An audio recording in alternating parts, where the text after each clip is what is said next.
আজ হবে কাঁচা আমের চাটনি। আমের চাটনি বানানোর রেসিপি খুব কঠিন কিন্তু কিছু নয়। সুস্বাদু আমের চাটনি কম সময়েই করা যায়, আবার বেশ কিছুদিন সংরক্ষণ করে রেখে খাওয়াও যায়। বিশেষত গ্রীষ্মের শুরুতে কাঁচা আম উঠলে এই চাটনি বানিয়ে খাওয়ার চল ভীষণভাবে আছে। নমস্কার বন্ধুরা, আহারের বাহার রান্নার চ্যানেলে আপনাদের স্বাগত। আজকের ভিডিওটা দেখে আমার মায়ের রান্নার পদ্ধতিটা ভালো লাগলে বা আমার ডেমনস্ট্রেশনটা ভালো লাগলে আমাদের রান্নার চ্যানেলটাকে লাইক, শেয়ার এবং সাবস্ক্রাইব করে দেওয়ার জন্য অনুরোধ রইল। আর কমেন্ট করে জানাতে ভুলবেন না কেমন লাগলো আজকের রেসিপি। অবশ্যই এই রান্নার জন্য কাঁচা আম লাগবে। দুটো মাঝারি মাপের কাঁচা আম নেওয়া হয়েছে। অনেক সময় বাইরে থেকে দেখে খোসা সবুজ বলে আমকে কাঁচা মনে হয়, কিন্তু ভেতর থেকে পাকতে শুরু করে দেয়।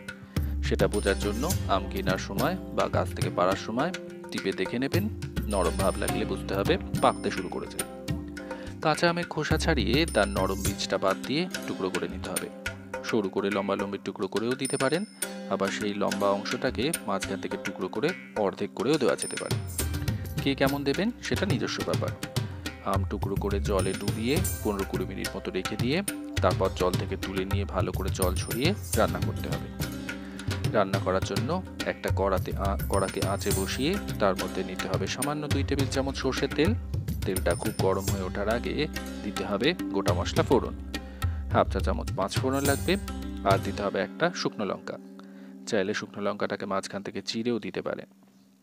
এবার আঁচটা কমিয়ে গোটা মশলাকে মিনিট খানেক মতো সময় ধরে ভেজে যেতে হবে, যাতে গোটা মশলার গন্ধটা বেরিয়ে আসে। এই সময় আঁচ বাড়িয়ে ভাজলে গোটা মশলা পুড়ে গিয়ে রান্নার স্বাদ নষ্ট হতে পারে। এবার মেশানোর পালা কাঁচা আমের টুকরোগুলো। তার সাথে মেশাতে হবে হাফ চা চামচ লবণ, আর গোটা মশলা সহ সবকিছুকে নাড়াচাড়া করে যেতে হবে। স্বাদের ভারসাম্য বজায় রাখার জন্য তো বটেই, পাশাপাশি কাঁচা আমের টুকরোগুলো যাতে তাড়াতাড়ি গলে যায় তার জন্য লবণটা মিশিয়ে দেওয়াই ভালো। সাথে মেশাতে হবে 1/3 চা চামচ হলুদ গুঁড়ো। কাঁচা আমের টুকরোগুলো মিনিট 2 সময় ধরে মাঝারি আঁচে নাড়াচাড়া করে মেশাতে হবে চিনি। কাঁচা আমের টক ভাব সব আমের ক্ষেত্রে সমান হয় না, চাইলে সামান্য আমের টুকরো মুখে দিয়ে টক ভাবটা যাচাই করে নেওয়া যেতে পারে। চিনি মেশানোর পর নাড়াচাড়া করতে থাকলে বেশ কিছুটা পাতলা হয়ে আসবে। তার মধ্যে আমের টুকরোগুলোকে নাড়াচাড়া করে যেতে হবে মাঝারি আঁচে মিনিট 2-3 সময় ধরে। তারপরে মেশাতে হবে জল। যেহেতু চিনি দিয়ে হচ্ছে, তাই জন্য ঠান্ডা হলে বেশ কিছুটা কিন্তু বসে যাবে, সেই কথা মাথায় রেখে জলটা একটু বেশি দিলেই ভালো হয়। তারপর ভালো করে নেড়ে চেড়ে নিয়ে যখন ফুট এসে যাবে তখন চাপা দিয়ে মাঝারি আঁচে মিনিট 5 মতো সময় দিতে হবে।